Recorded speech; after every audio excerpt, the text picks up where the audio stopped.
죄송합니다만 영어를 못 알아듣겠어요. 시드니의 한 레스토랑 주방에서 설거지 아르바이트를 지원했을 때의 일입니다. 매니저는 한숨을 쉬더니 고개를 저었죠. 그게 벌써 20번째 거절이었습니다. 일본의 대기업에서 3년간 일했던 제 경력은 이곳에서 아무런 의미가 없었습니다. 영어라는 벽 앞에서 저는 그저 말도 못하는 외국인일 뿐이었으니까요. 일본 정부의 통계에 따르면 지난해 워킹홀리데이 비자 발급이 사상 최고치를 기록했다고 합니다. 저처럼 일본을 떠나는 젊은이들이 늘고 있다는 뜻이죠. 최저임금이 일본의 2배인 호주는 우리에게 꿈의 나라처럼 보였습니다. 하지만 현실은 달랐습니다. 시드니의 무료 급식소에서 만난 유키코 씨의 말이 아직도 귓가에 맴돕니다. 나만 이런 게 아니에요. 영어를 못해서 일자리를 구하지 못하는 일본인들이 너무 많아요. 우리는 높은 물가에 저축한 돈은 바닥나고 구직은 실패하고 결국 노숙자 지원센터의 도움까지 받아야 했습니다. 그때 우연히 만난 한국인들이 제 인생을 바꿔놓았습니다. 한국은 지금 일본어 가능자를 적극 채용하고 있어요. 게다가 한글은 배우기도 어렵지 않아요. 처음에는 반신반의했지만 지금 생각하면 그 말이 제게 던져진 구명줄이었나 봅니다. 이것은 일본의 저임금과 보수적인 기업 문화를 피해 호주로 도망쳤다가 실패하고 마지막 희망을 안고 한국행을 선택한 26살 일본 여성의 이야기입니다. 시작하기에 앞서 1초면 누를 수 있는 구독과 좋아요는 영상 제작에 큰 힘이 됩니다. 안녕하세요. 저는 나카무라 리카입니다. 올해로 26살 도쿄의 중견 무역회사에서 3년째 일하고 있는 평범한 직장인입니다. 적어도 몇 달 전까지는 그랬죠. 창밖으로 보이는 도쿄의 밤거리는 여전히 반짝입니다. 하지만 그 빛나는 네온사인 아래에서 저는 매일 밤 같은 질문을 되풀이하고 있었습니다. 이대로 괜찮은 걸까?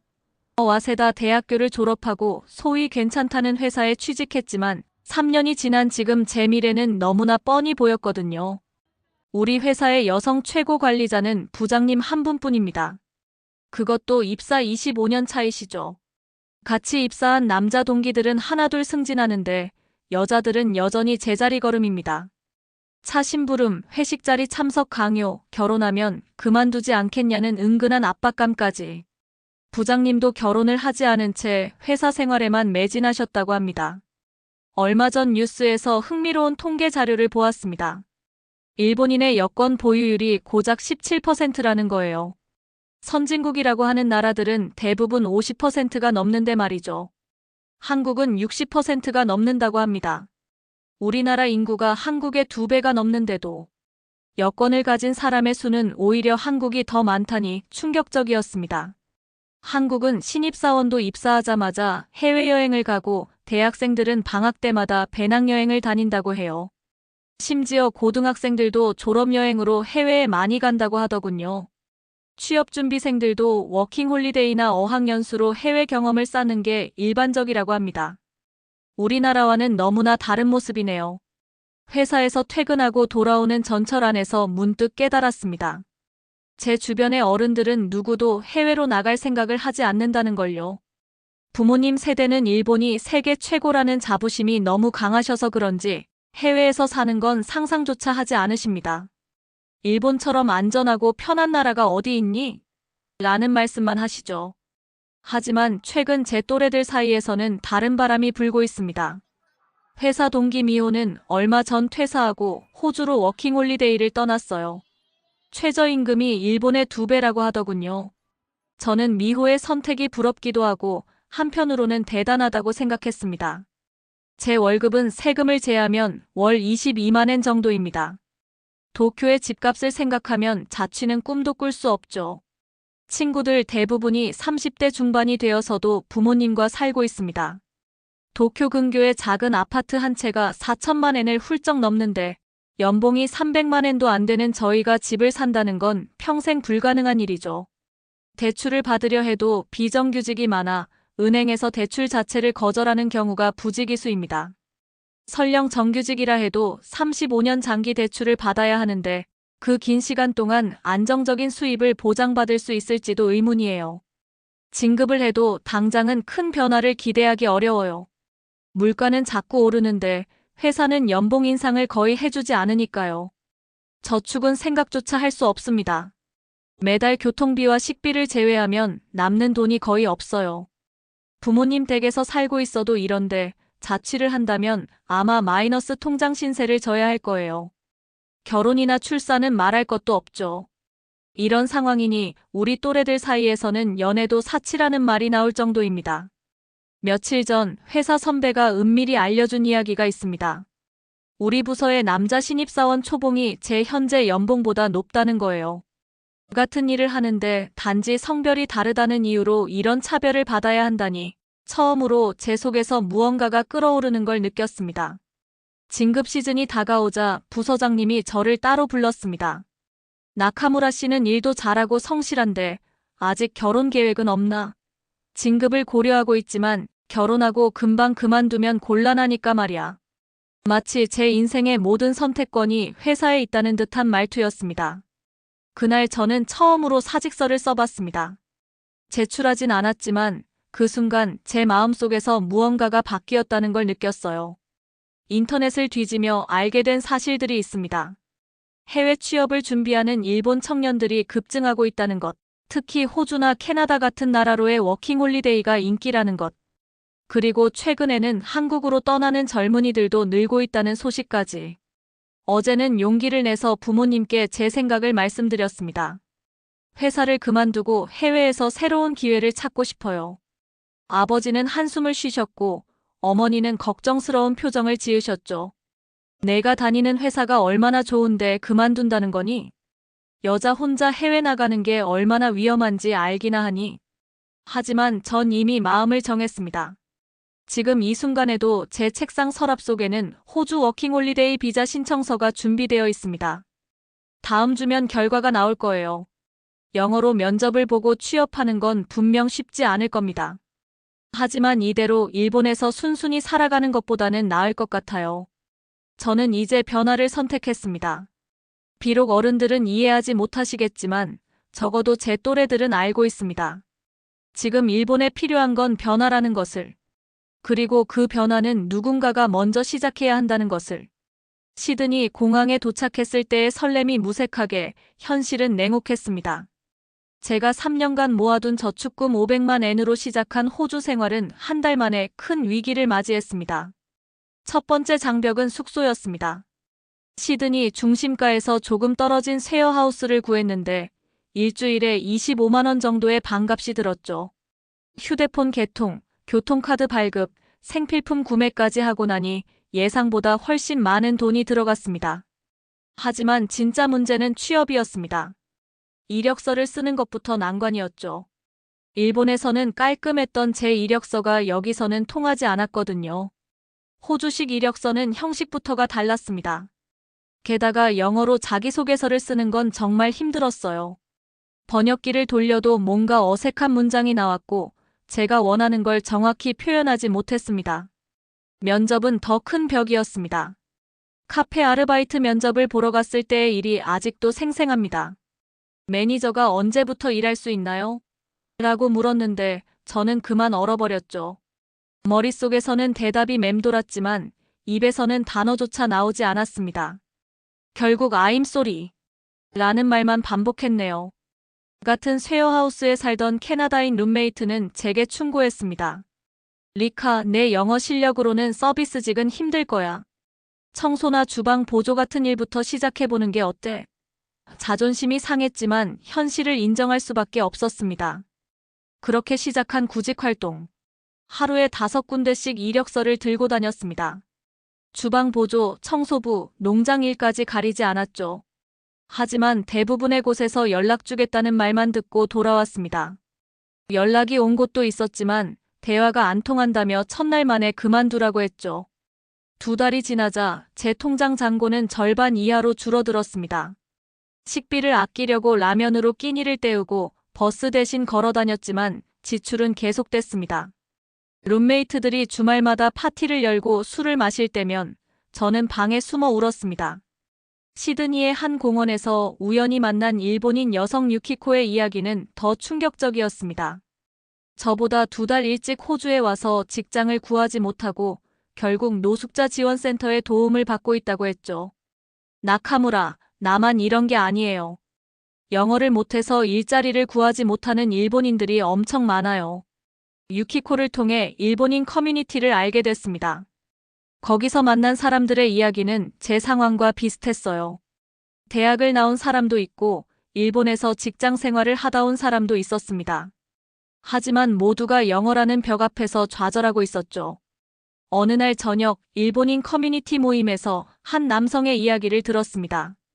일본에서는 영어가 통하지 않는다는 이유로 외국인들이 취업을 못하는데 우리는 호주에서 영어를 못해서 취업을 못하고 있네요. 아이러니하지 않나요? 그 말을 듣는 순간 뭔가 가슴이 먹먹해졌습니다. 3달이 지날 무렵 농장에서 일자리를 구했습니다. 시드니에서 4시간이나 떨어진 시골이었죠. 딸기를 따는 단순 노동이었지만 그마저도 감사했습니다. 하지만 육체 노동은 생각보다 힘들었고 숙소 환경은 최악이었습니다. 매일 밤 근육통에 시달리면서도 버텼지만 결국 2주 만에 그만둘 수밖에 없었습니다. 다시 시드니로 돌아온 저는 완전히 바닥을 쳤습니다. 남은 돈은 한 달치 월세도 안 되는 금액. 부모님께 돈을 보내달라고 할까 고민도 했지만 차마 그럴 수 없었습니다. 제 선택을 반대하셨던 부모님께 실패를 인정하고 싶지 않았거든요. 어느 날 저녁 한 한국인 유학생이 운영하는 카페에서 휴식을 취하고 있을 때였습니다. 옆자리에서 한국인들이 이야기하는 소리가 들렸어요. 비록 말은 알아들을 수 없었지만 그들의 활기찬 모습이 인상적이었습니다. 특히 한 여성이 자신의 호주 생활과 미래 계획을 이야기하는 모습이 자신감 넘쳐 보였죠. 궁금한 마음에 용기를 내어 말을 걸었습니다. 다행히 그들 중 한 명이 일본어를 조금 할 줄 알았어요. 그렇게 시작된 대화는 제 인생의 전환점이 되었습니다.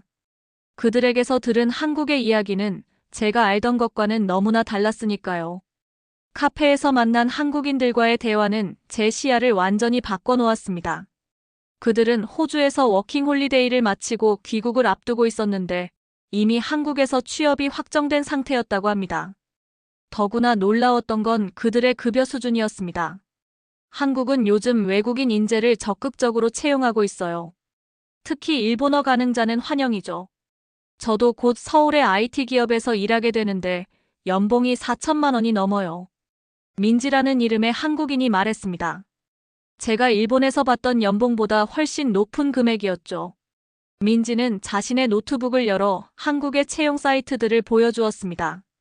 외국인 채용 공고가 수두룩했고 일본어 가능자 우대 조건이 붙은 채용 정보도 많았습니다. 한국 기업들은 성과 중심이에요. 나이나 성별, 국적에 관계없이 능력만 있으면 인정받을 수 있죠. 그날 이후로 저는 한국에 대해 더 자세히 알아보기 시작했습니다. 놀랍게도 한국은 제가 알던 것과는 전혀 다른 나라였습니다. 기업들은 수직적 문화에서 벗어나 수평적 문화로 변화하고 있었고 여성 임원 비율도 꾸준히 증가하고 있었죠. 한국의 최저임금은 매년 큰 폭으로 인상되고 있었고 주 52시간 근무제가 정착되어 있었습니다. 직장인들은 퇴근 후 자기 개발에 투자하고 취미 생활을 즐기며 해외여행을 다니고 있었죠. 이건 제가 일본에서 경험했던 것과는 완전히 다른 모습이었습니다. 민지는 제게 서울의 한 언어교환 카페를 소개해 주었습니다. 거기서 온라인으로 한국인들과 대화를 나누기 시작했죠. 처음에는 서툰 영어로 대화했지만 놀랍게도 한국어는 일본인인 제가 배우기에 그리 어렵지 않았습니다. 문법 구조가 일본어와 비슷했고 한자어도 많아서 의미를 유추하기 쉬웠거든요. 특히 한국인들의 학습 의욕과 꼼꼼한 설명에 감동받았습니다. 제가 잘못 말해도 친절하게 고쳐주었고 문화적 차이점도 상세히 설명해 주었죠. 한 달 정도 지나자 간단한 자기소개와 일상적인 대화가 가능해졌고 2달이 되자 한국 드라마를 자막 없이도 조금씩 이해할 수 있게 되었습니다. 매일 저녁 2시간씩 화상 채팅으로 한국어를 배우면서 한국의 직장, 문화와 생활 방식도 자연스럽게 알게 되었습니다. 저는 한국어를 배우고 한국 친구들은 저에게 일본어를 배웠죠. 서로가 서로의 선생님이 되어주는 관계였습니다. 특히 한국 친구들은 일본 기업의 업무 방식이나 직장 문화에 대해 굉장히 궁금해했고 저 또한 한국의 회사 생활에 대해 많이 물어보았습니다. 이런 대화를 통해 양국의 장단점을 더 깊이 이해할 수 있었습니다. 어느 날 한국의 한 스타트업 대표와 화상 통화를 할 기회가 있었습니다.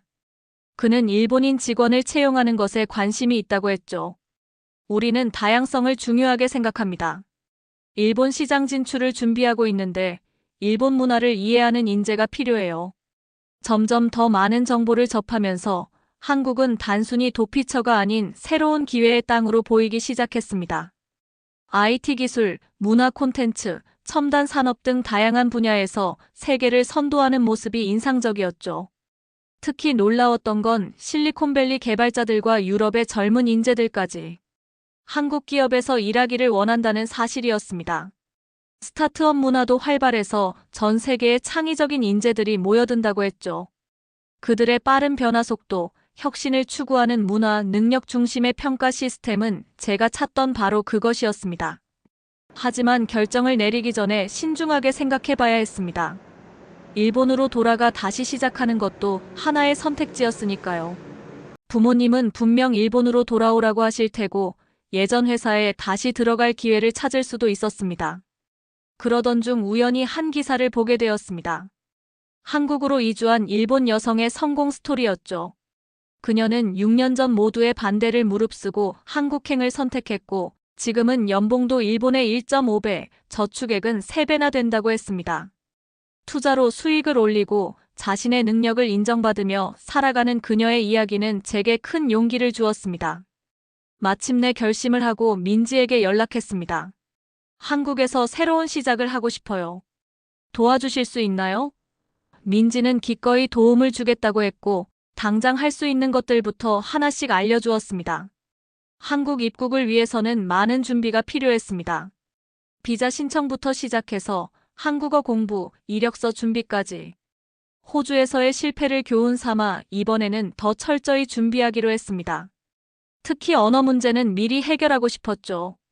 부모님께 한국행을 알렸을 때 예상대로 격렬한 반대에 부딪혔습니다. 왜 하필 한국이니? 일본으로 돌아와서 다시 시작하면 되잖아. 하지만 이번에는 달랐습니다. 제가 찾은 정보들, 한국의 변화하는 모습, 그리고 제가 꿈꾸는 미래에 대해 차근차근 설명드렸습니다. 다행히 어머니가 먼저 마음을 열어주셨습니다. 내가 그렇게 진지하게 생각했다면 한번 도전해봐. 엄마는 내 선택을 존중할게.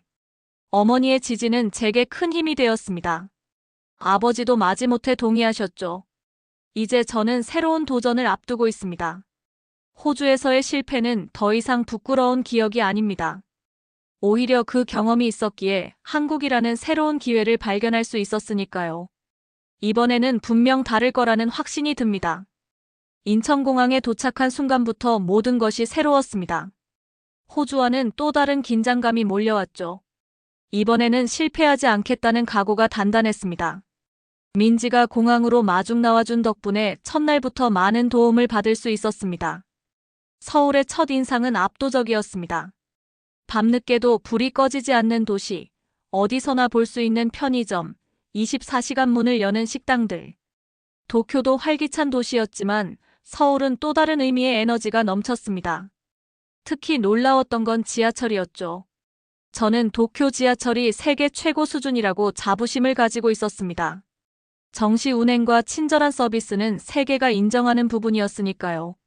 하지만 서울의 지하철은 제가 알던 기준을 완전히 바꿔놓았습니다. 와이파이는 기본이고 환승도 쉬웠으며 모든 역에 설치된 스크린도어는 안전하다는 느낌을 주었습니다. 게다가 지하철 역사 안에 디지털 안내판, 실시간으로 열차 위치를 알려주는 앱, 심지어 지하철 안에서도 끊기지 않는 인터넷까지. 일본의 지하철이 아날로그 시대에 머물러 있다면 한국의 지하철은 이미 디지털 시대를 달리고 있다는 느낌이었습니다. 민지가 소개해준 고시원에 짐을 풀었습니다. 방은 작았지만 깨끗했고 한 달 월세가 40만 원이었죠. 도쿄의 집값을 생각하면 믿기지 않는 금액이었습니다. 게다가 취업할 때까지만 잠시 머무를 곳이라 생각하니 충분했습니다. 첫 주는 적응하기 바빴습니다. 외국인 등록증을 만들고 은행 계좌를 개설하고 휴대폰도 개통했죠. 놀라웠던 건 이 모든 과정이 영어로도 가능했다는 점입니다. 호주에서의 경험과 달리 한국의 공공기관들은 외국인을 위한 서비스가 잘 갖춰져 있었습니다. 서울 글로벌 센터는 제게 큰 도움이 되었습니다. 외국인을 위한 취업 상담은 물론 무료 한국어 강좌도 제공했죠. 거기서 저와 비슷한 처지의 외국인들을 많이 만났습니다. 프랑스, 독일, 중국 등 다양한 국적의 사람들이 한국에서 새로운 기회를 찾고 있었죠. 한국어 실력을 더 키우기 위해 어학당도 다녔습니다. 수업료는 부담되었지만 체계적으로 한국어를 배울 수 있었죠. 민지가 알려준 대로 한국에서는 언어 능력이 취업에 큰 무기가 된다는 걸 알았기 때문입니다. 어학당에서 만난 중국인 친구 메일을 통해 한 일본식 카페에서 아르바이트를 시작했습니다. 월급은 많지 않았지만 한국어를 연습하기에는 최고의 장소였죠. 게다가 일본 문화에 관심 있는 한국인 손님들과 대화하면서 자연스럽게 인맥도 쌓을 수 있었습니다. 카페에서 일하면서 느낀 큰 차이점은 손님들의 태도였습니다. 일본에서는 종업원이 손님에게 깍듯이 존댓말을 쓰는 게 당연했지만 한국에서는 나이가 비슷한 손님들과 편하게 대화를 나누는 경우가 많았죠. 처음에는 당황스러웠지만 오히려 이런 문화가 자연스럽게 느껴지기 시작했습니다. 일하면서 특별한 손님을 만났습니다. IT 기업에서 일하는 김 부장님이었죠. 제가 건넨 말 한마디가 인연이 되었습니다. 한국의 IT 기업에 관심이 있습니다. 그 말을 시작으로 김 부장님은 제게 많은 조언을 해주셨고 결국 그분의 회사 면접까지 볼 기회를 얻게 되었습니다. 면접 준비는 쉽지 않았습니다. 한국식 이력서를 쓰는 것부터가 일본과는 달랐죠. 자기소개서에는 입사 후 구체적인 목표와 계획을 써야 했고 포트폴리오도 준비해야 했습니다. 호주에서의 실패를 교훈 삼아 이번에는 더욱 철저하게 준비했습니다. 면접장에서 마주한 광경은 충격적이었습니다. 면접관 중 절반이 여성이었고 그중 한 분은 외국인이었죠. 일본에서는 상상도 할 수 없는 모습이었습니다. 더 놀라웠던 건 질문의 내용이었습니다. 제 나이나 결혼 계획 같은 개인적인 질문 대신 오직 업무 능력과 경험에 관해서만 물었습니다. 면접이 끝나고 나오면서 깨달았습니다. 제가 찾던 건 바로 이런 것이었다는 걸요. 능력으로 평가받고 가능성을 인정받을 수 있는 환경.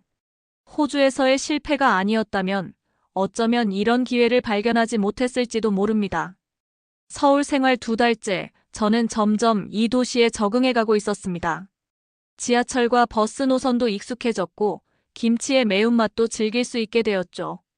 무엇보다 중요한 건 이곳에서 제 꿈을 이룰 수 있다는 확신이 생겼다는 점입니다.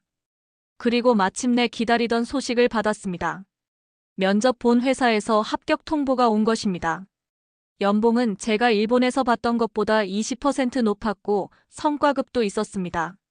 하지만 그보다 더 기뻤던 건 제 가능성을 인정해 주었다는 사실이었습니다. IT 기업에서 일을 시작한 지 3개월이 지났습니다. 회사 생활에 적응하면서 한국인들의 독특한 성향도 하나둘 발견하게 되었죠. 특히 업무 스타일의 차이가 크게 느껴졌습니다. 일본에서는 의사결정 과정이 매우 신중하고 느렸습니다. 모든 관계자의 합의를 얻어야 했고 수많은 회의를 거쳐야 했죠. 하지만 한국의 회사는 달랐습니다. 아이디어가 있으면 바로 실행에 옮기고 문제가 생기면 그때그때 해결하는 방식이었죠. 처음에는 이런 빠른 템포가 버겁게 느껴졌지만 이제는 오히려 이 방식이 더 효율적으로 보입니다. 회식 문화도 달랐습니다. 일본에서는 회식이 의무처럼 여겨졌고 상사가 술을 따라주면 거절하기 어려웠죠. 하지만 우리 회사는 달랐습니다. 오늘 회식하는데 시간 돼요? 라고 물어보는 게 기본이었고 불참해도 눈치 주는 일이 없었습니다. 오히려 무리하게 마시는 것을 제지하는 분위기였죠. 같은 팀의 김태영 과장님은 제게 좋은 멘토가 되어 주었습니다.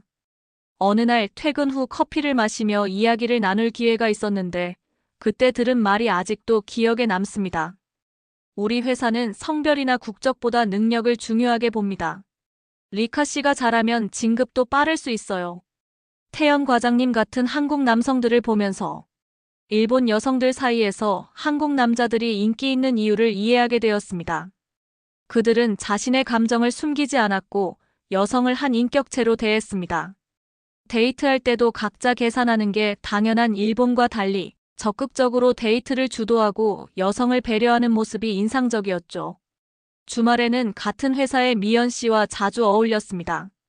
그녀는 저보다 2살 어렸지만 퇴근 후에는 주식 투자를 하고 부동산 공부를 하는 등 매우 적극적으로 자기 개발을 하고 있었죠. 일본의 또래 여성들은 결혼을 인생의 중요한 목표로 여기는 경우가 많았는데 한국 여성들은 자신의 커리어와 성장에 더 집중하는 것 같았습니다. 미연 씨는 제게 소개팅을 주선해주겠다고 했습니다. 처음에는 거절했지만 그녀의 설득에 결국 동의했죠. 한국 남자들이 일본 여성을 좋아하는 이유가 뭔지 알아요? 우리나라 남자들이 생각하는 일본 여성의 이미지는 순수하고 예의 바르다는 거예요. 하지만 리카는 달라요. 주체적이고 당당하잖아요. 그런 모습이 더 매력적일 거예요. 소개팅에서 만난 민수 씨는 제 편견을 깨는 사람이었습니다. 일본 애니메이션을 좋아한다고 했지만 단순히 오타쿠적인 관심이 아닌 작품의 스토리와 메시지를 깊이 이해하고 있었고 일본 여성에 대한 고정관념도 전혀 없었죠. 오히려 제가 일본을 떠나 한국에서 새로운 도전을 하는 것에 대해 깊은 관심을 보였습니다. 용기 있는 선택이었네요. 저는 그런 도전 정신이 멋있다고 생각해요. 데이트를 하면서 한국과 일본의 연애 문화 차이도 체감했습니다. 일본에서는 서로의 감정을 직접적으로 표현하는 것을 꺼리는 편이었는데 한국에서는 좋아하는 마음을 숨기지 않고 표현하는 것이 자연스러웠죠. 처음에는 당황스러웠지만 이런 솔직함이 오히려 관계를 더 깊게 만든다는 걸 깨달았습니다. 회사 생활을 하면서 만난 다른 일본 여성들의 이야기도 흥미로웠습니다. 도쿄에서 5년간 OL 오피스 레이디로 일하다 한국으로 온 사치코 씨는 이렇게 말했죠. 일본에서 OL이란 회사의 여성 사무직원을 가리키는 말인데 단순히 직업을 나타내는 것을 넘어차 심부름, 복사, 서류 정리 같은 보조적 업무를 도맡아 하는 여성의 역할까지 포함하는 용어입니다. 마치 여성은 평생 이런 업무만 해야 한다는 듯이 말이죠. 한국의 회사는 업무 강도가 세기로 유명하지만 적어도 여성이라는 이유로 차별받지는 않아요. 열심히 하면 인정받을 수 있다는 게 큰 매력이죠. 일본에 있는 친구들에게 한국 생활에 대해 이야기하면 다들 부러워했습니다. 리카는 정말 운이 좋은 것 같아. 하지만 저는 이게 운이 아니라 선택의 결과라고 생각합니다.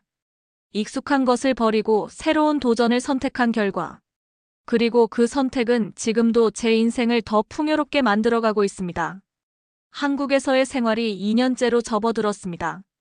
지난 연말 평가에서 A등급을 받아 승진도 했고 업무 성과를 인정받아 팀장님께서 프로젝트 리더를 맡겨주셨습니다. 일본에서는 상상도 할 수 없었던 일이죠. 제가 맡은 프로젝트는 일본 시장 진출을 위한 현지화 전략이었습니다. 평소 일본과 한국의 문화적 차이에 대해 관심을 가지고 있던 저에게는 최적의 업무였죠.